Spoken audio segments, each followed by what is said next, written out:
बप्पा रावल, जिनका असली नाम कालभोज था, राजस्थान के मेवाड़ राजवंश के संस्थापक माने जाते हैं। वे 8वीं शताब्दी के एक वीर राजपूत योद्धा थे, जिन्होंने भारत की रक्षा में महत्वपूर्ण भूमिका निभाई। उनकी कहानी न केवल वीरता और पराक्रम की है, बल्कि त्याग, कर्तव्य निष्ठा और हिंदू एकता की मिसाल भी है। ऐसा माना जाता है कि बप्पा रावल का जन्म 8वीं शताब्दी में गुहिल वंश में हुआ था। एक कथा के अनुसार वे नागदा, वर्तमान में उदयपुर के पास, में पैदा हुए थे। उनके पिता मेवाड़ के एक छोटे से राज्य के शासक थे, लेकिन शत्रुओं के आक्रमण के कारण वे कमजोर हो गए थे। बप्पा रावल ने बचपन से ही युद्ध कला सीखी और अपने अद्भुत पराक्रम से मेवाड़ को फिर से शक्तिशाली बनाया।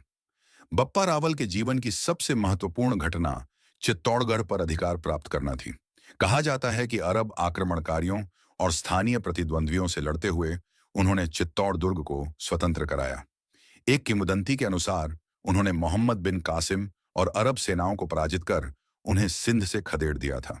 इस जीत के बाद वे मेवाड़ के शासक बने और अपने साम्राज्य का विस्तार किया।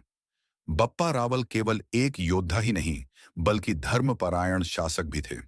अपने शासनकाल के अंत में उन्होंने अपना सिंहासन त्याग कर संन्यास ले लिया और अपने उत्तराधिकारी को राज्य सौंप दिया। वे शेष जीवन शिव और एकलिंगनाथ की भक्ति में व्यतीत करते रहे। बप्पा रावल को राजपूतों का महानायक माना जाता है। उनके द्वारा स्थापित मेवाड़ राजवंश ने कई पीढ़ियों तक गौरवशाली परंपरा को बनाए रखा।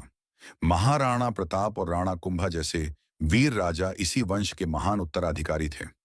बप्पा रावल की कहानी केवल इतिहास नहीं, बल्कि प्रेरणा है, वीरता, त्याग और धर्म के प्रति समर्पण का प्रतीक। उनकी गाथा हमें सिखाती है कि अगर संकल्प और साहस हो, तो कोई भी युद्ध जीता जा सकता है।